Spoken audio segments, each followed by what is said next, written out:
Where are you coming from? Where's anybody coming from?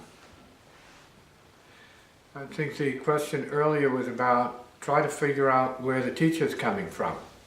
So, whoever that might be, wherever that might be. See?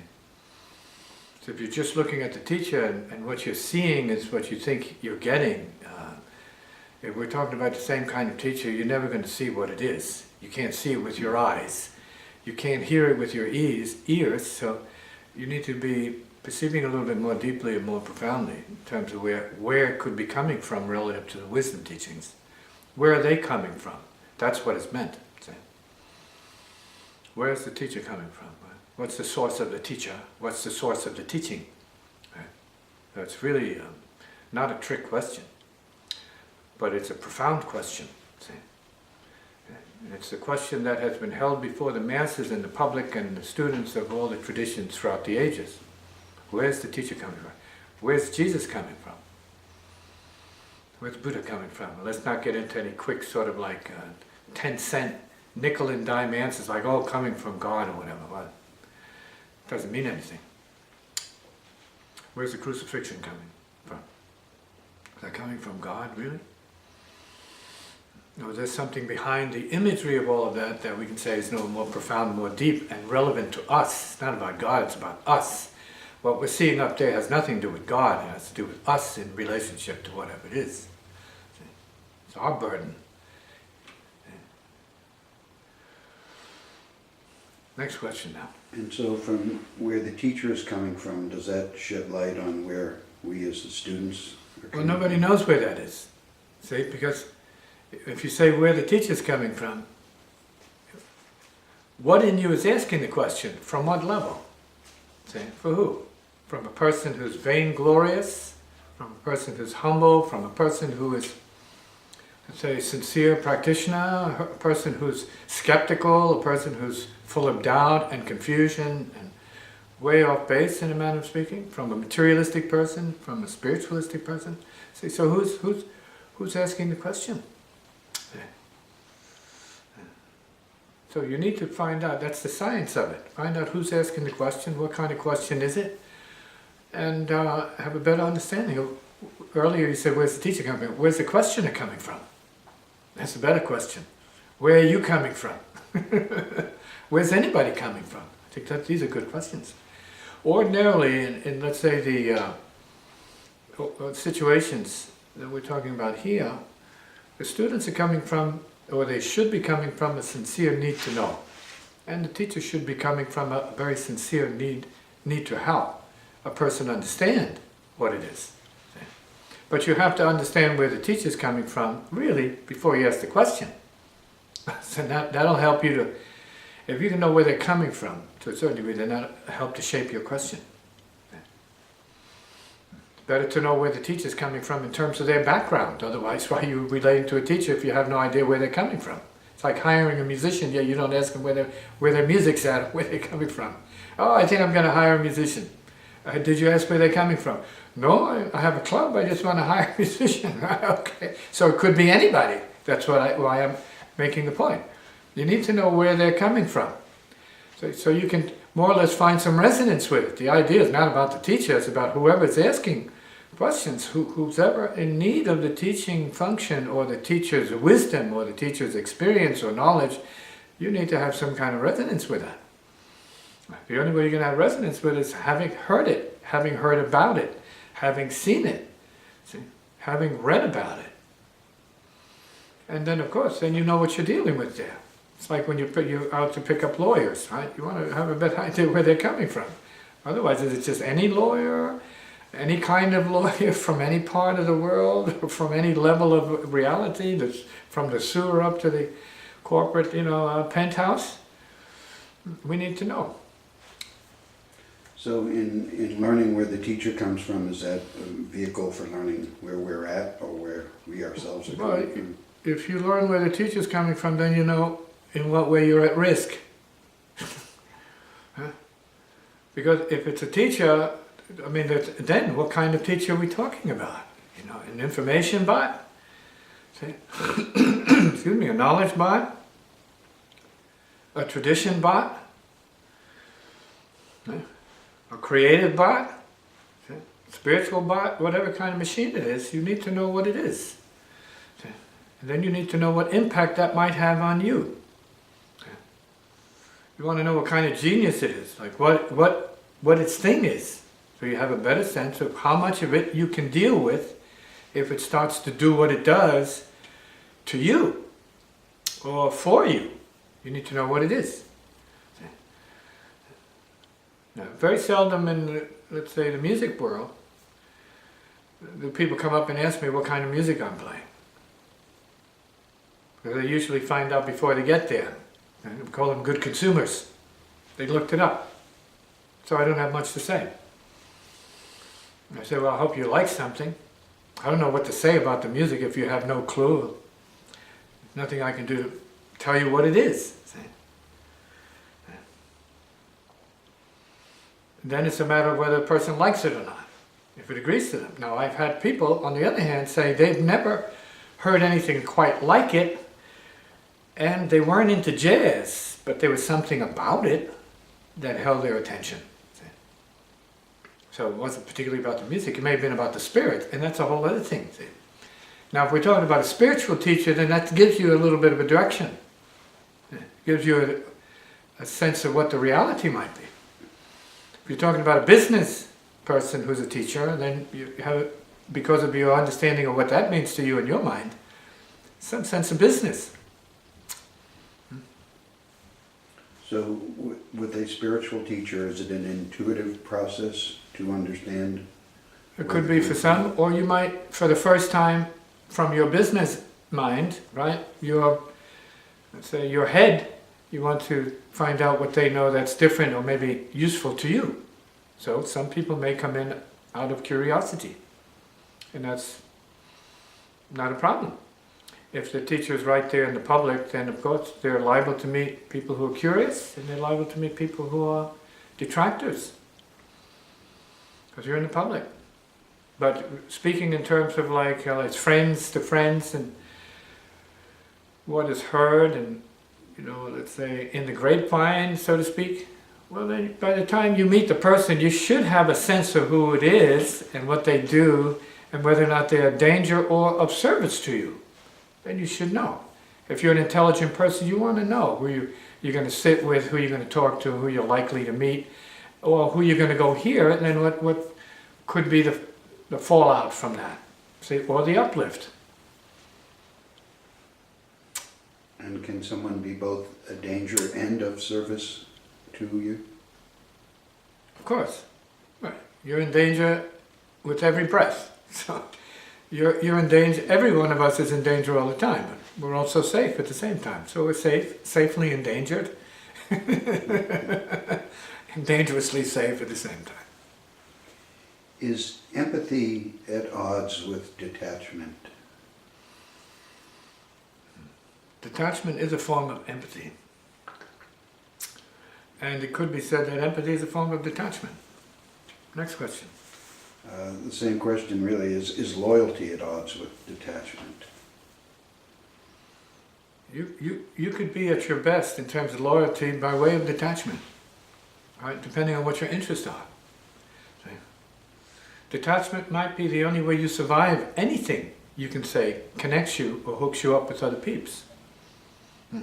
Detachment could mean anything too. See?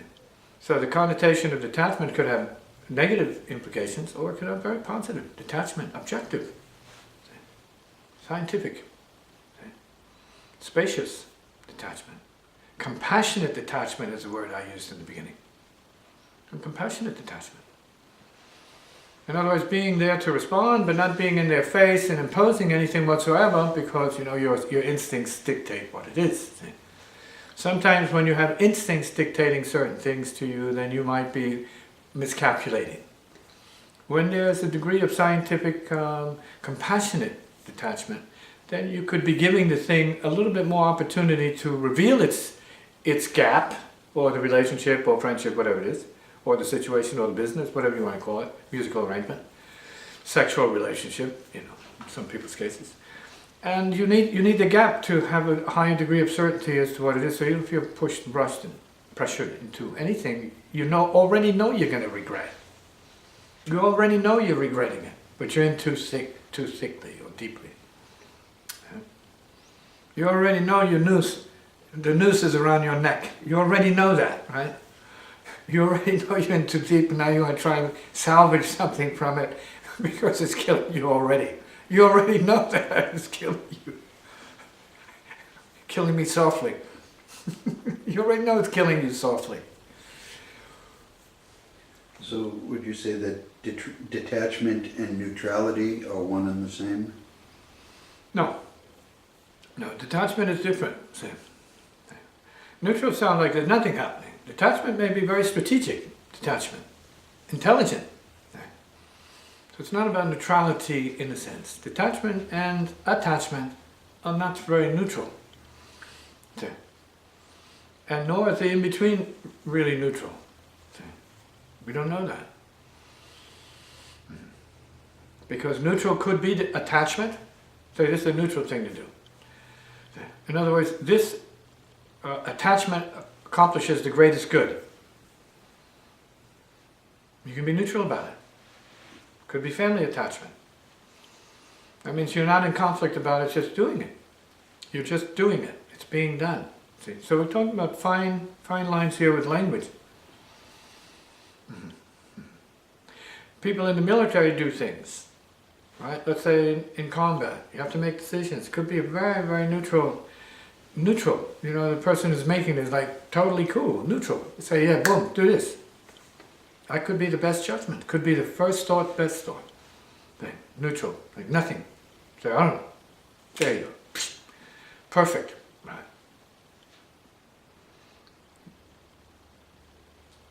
So would neutrality arise from detachment, or? Well, neutrality can be, as I just indicated, it could be attachment, it could be detachment. And that's like saying there's no emotion about it.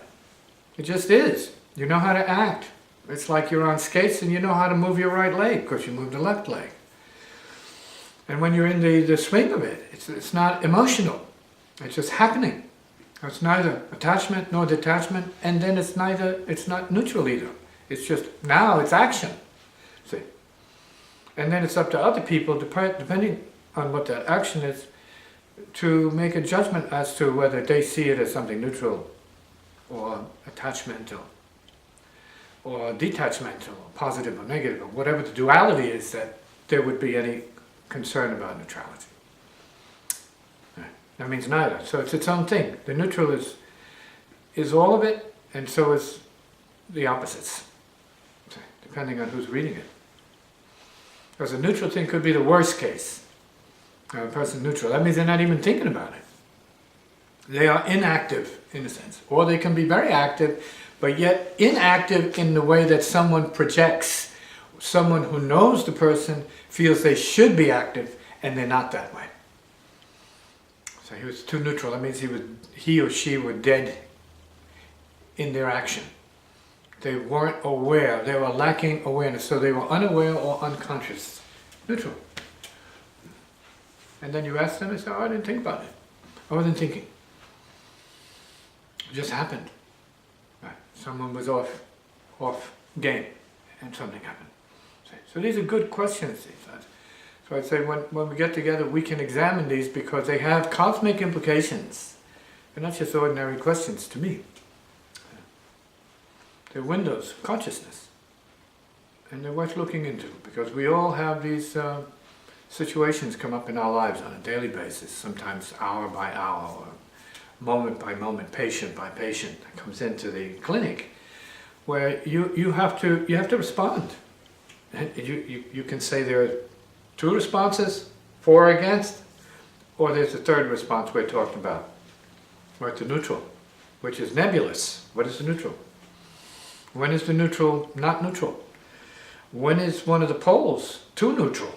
See, and not active enough, not positive enough, or not negative enough, depending on what it is. So we're talking language, see, semantics, and then we're talking about reality.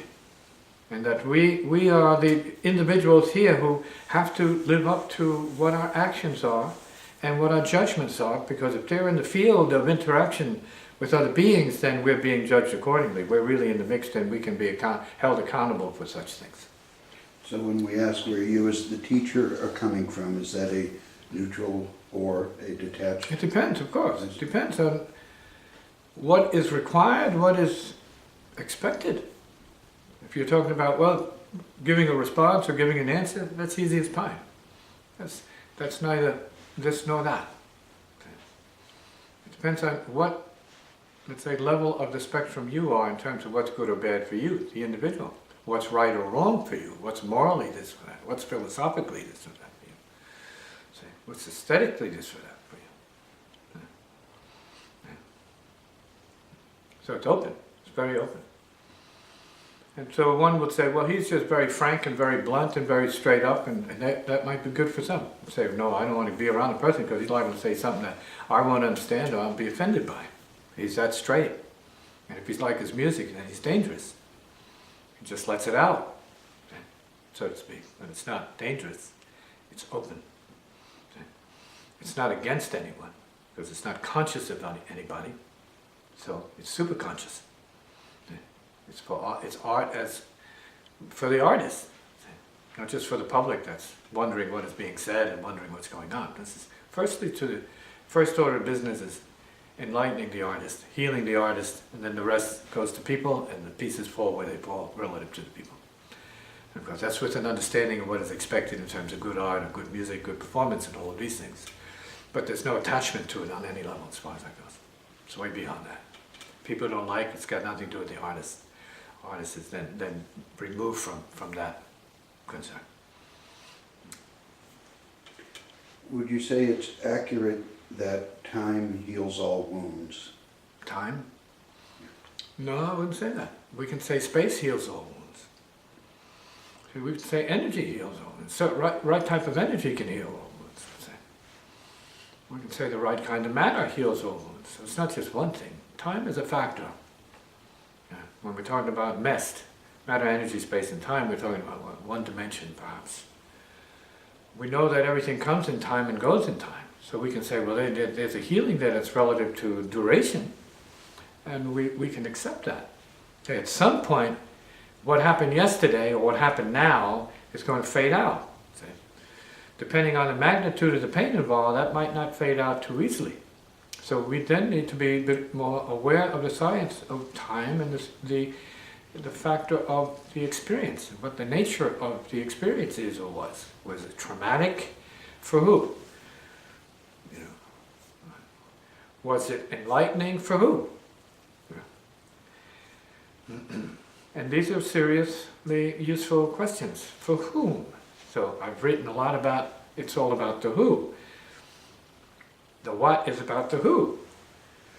And of course we did the series, who knows? Really big question. Who really knows? How, why, when, where? Who really knows? And then it's not a question, then it's a statement. Only who really knows. Only the who knows. And so I've gone beyond that to the, no who-ness. Hearing into no who-ness. And things of that kind of nature. So not to be poetic, to be very realistic and very factual about that which is not an ego. Who? What? That's very direct, and dealing with the spirit and the soul, not your face, not your trip, or your background. Say who? The spiritual always wants to know who. Say what?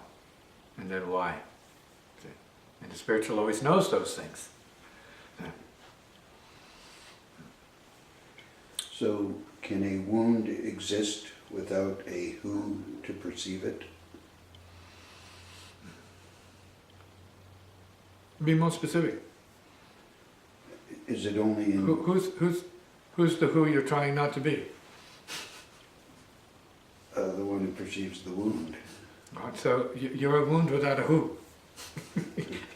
Are you the wounded no who? If you were, according to my philosophy, you would be interested in the wound. Then there is no wound, there's only the no who. And whether the no who has a wound or not is irrelevant, because there's no who, there's no one there. So there's no wound really. And if there's a wound, then the wound is the wound. Not that it's the know who, but it's the wound. And it gets its due. So are you this wound? And why would you be the wound? For how long would you have to be a wound? And this is true of human nature relative to suffering. Every human is a wound. Wounded, let's say bird. So it's being wounded. And the conversation is all about compensating for the wound.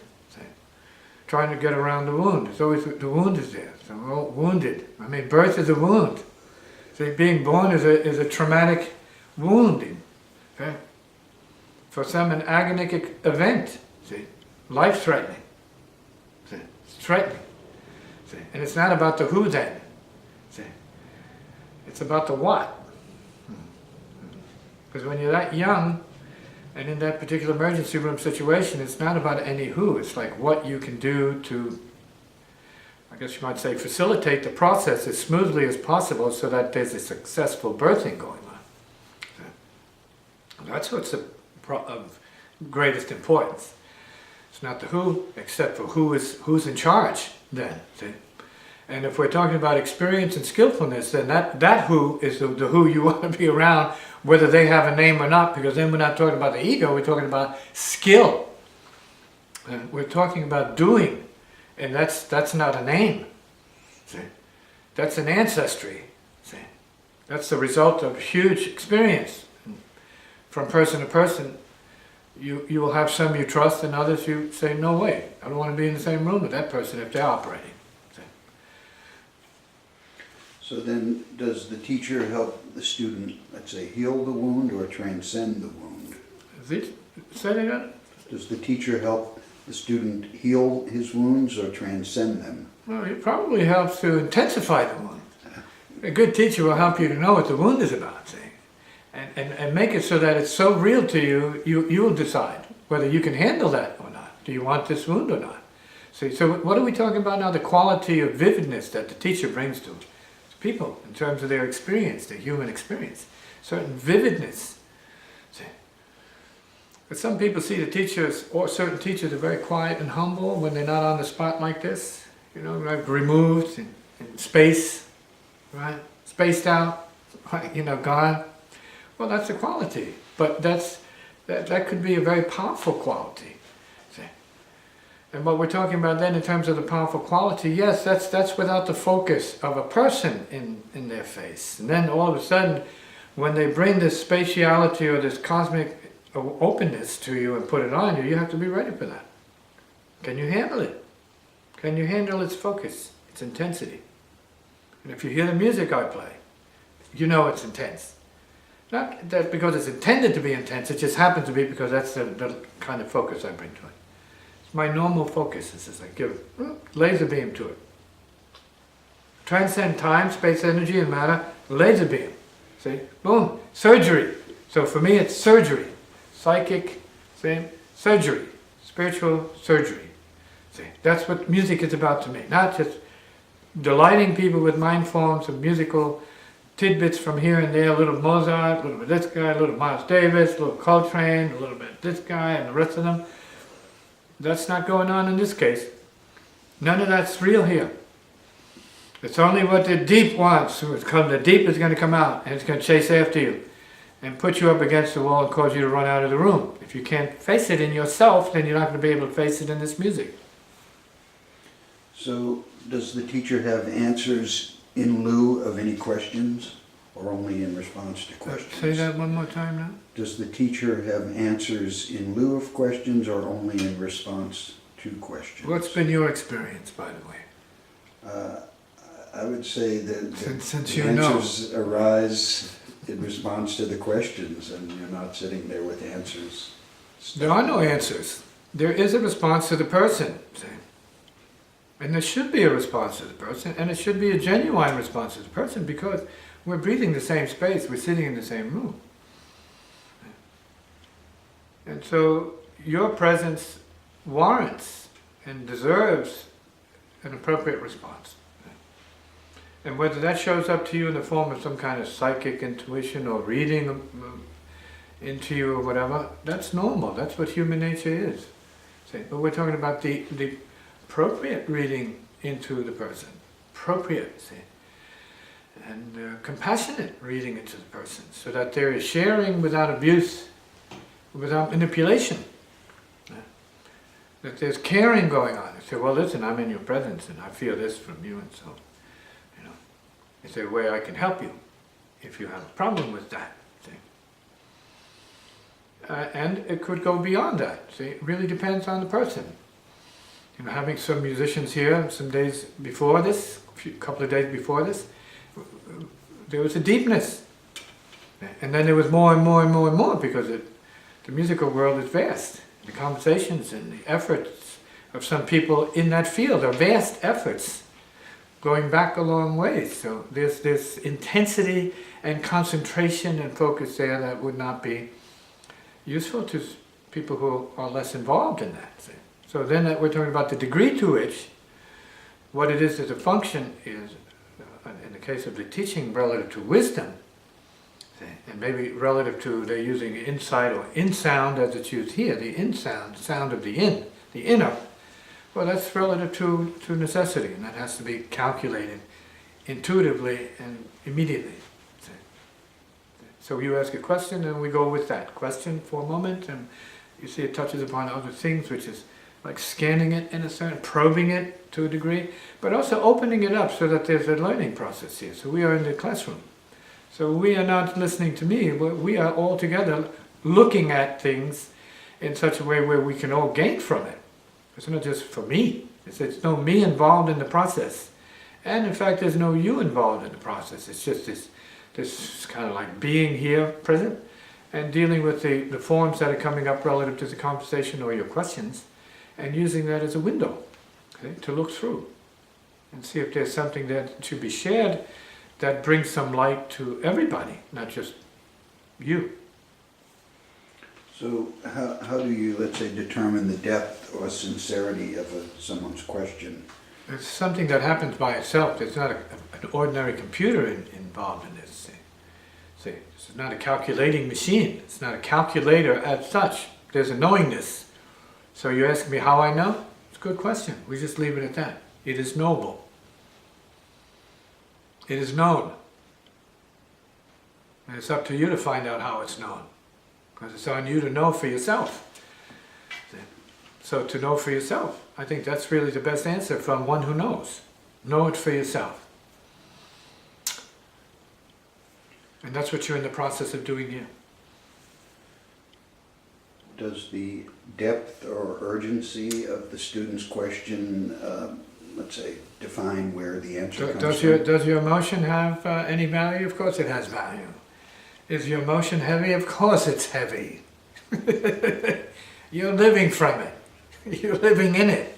Right? It is your urge to know. It's coming from your feelings. See? Wanting relief through knowledge. See? Relief from the pressure of not knowing. See? And that's why you're here. To be relieved to a certain degree. See? And I'm not interested in relieving you in any certain way. I'm not here to relieve you. I'm here to respond. So on this end of the I guess you might say, stick, there's only a very detached response that is heartfelt. It's detached. That means I don't hold back what needs to be said from the heart. Hopefully I won't misrepresent it by using language that's a little bit too out, too eccentric, too off of the norm, away from that. But I think this is simple enough language to be considered native to common sense, and not really having much, if any, intellectual value whatsoever. And I'm very pleased to be able to assert that. It means it's not burdened with too much head, and we want it to be much more straight from the heart, and so be it. Continue. So does that relief that you offer equate? It's called that. It's called that, you see, because you get an honest response. I don't know if it's relief or not. You have to determine that. I'm just sharing that. I'm playing a couple of notes that basically in the air that I feel, and it might be of a relief to you to hear it, it might not be. So the relief then is relative to the receiver, not so much the transmitter. And so would that relief potentially be liberation?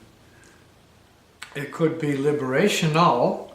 It may have the quality of it, depending on what you're willing to hear and can hear and perceive and understand from whatever is said, as that might apply to a more universal perspective, and thus relieve you of the personification of something, or the personal side of it. See? And you start to relax, saying, well, this is knowable at an impersonal level, and so I don't have to be burdened by my person relative to it having to do with just my experience or my karma, or my mind, or my body, and my feelings, right? Which are part of the universal matrix. See? We are one. Yeah. But we are different. In the way that we are different, we need to find resonance. If the difference is something which is painful on one end and not painful, there could be a useful consonance, right? A resonance that brings you peace from being here, not even getting an answer, but because there may be peace here, you can feel some healing just for being here, from being here. Being here in practice, you feel some peace. But if your mind is still where it is, then you have to ask questions so that it feels it's gotten more, because you got the physical presence with some emotional need, but then you have a mental, machinery, a mental karma, a mental body as such, right? You have the mental body that uses you, and you have to deal with it because it has a need to know so that it can learn what it needs to learn before it's ready to let go of thinking and let go of mentalizing and let go of processing thought in a certain way that causes stress to yourself or to others. So related to that, how does the student take their obligations and turn them into freely given service? Well, then we don't have any obligations, see. So you have to be careful of that. And what I mean by that is not against obligations. No, we have things to do, see. So I want to be basic and native about it. There are many things we have to do. We know we better do. You want to call them obligations, that's up to you. But just as they are assumed, they have to be dropped. See? So the issue here is not to imprison yourself in language beyond the point. So you have an obligation, it's assumed, it's agreed upon. But you also have the freedom to disagree with it, see? Depending on the conditions. See? And this goes straight across the board where there are all kinds of contracts and obligations. You got to take what comes with your disagreeing with a prior agreement. There's no escaping from that. You got to know what you've said you're going to do that you can't do. And maybe learn from that so you don't overly commit yourself simply to look good, see, in the face of others, family or friends or whoever, and you want to look better than you actually are or capable of. So you want to be able to say what you can do, know what you can do. Otherwise you're going to be going through agreements and disagreements and suffering the conflict inherent in that particular seesaw play of emotion, okay, relative to subjective and objective, this, relative to self and other, karma. Let's say once the student has chosen to take on, let's say, burdens or obligations, is it better to follow through or to recognize? It depends on what's at risk for you. See, so the individual has to bear the burden of whatever the risks are in doing it or not doing it. Same with marriage. It has a time. It has a time, a beginning and a lifetime and then an end. A lot of people don't agree with that. So they go way beyond the end, and so then there's a rotting in some cases. They just rot. Right? And then there's, those who, on the other hand, let go of something too soon. And then there's a different kind of rotting. I shouldn't have let go of it so soon. No, you have to deal with that thing. In other words, you have to be so slowed down and deliberate in your nature that you don't make mistakes.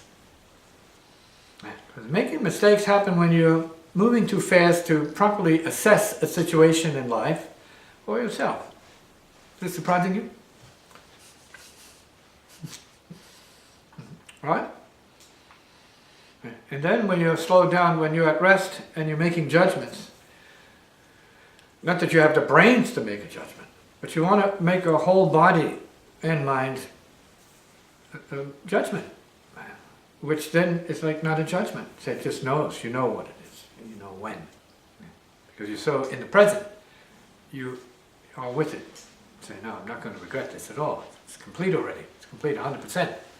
So you're not in conflict with it. It's not like you have a bunch of selves that you have to work with in your head anymore. You just have one. Understanding. Body, mind. Simplicity. And peace involved so you can make a good choice. And any choice then is going to be a good choice, and then after a while you don't need to make any choices. It's already made for you. For those who have let go too soon or hung around too long, it would seem perfect conditions to create regret. Is regret valid? Well, of course, if you need lessons in regret, of course you're going to find many all around you. Everyone is born with a lot of regret. A lot of mistimings. Maybe mistimings are regrettable. Because if they're correct timing, there's nothing to regret.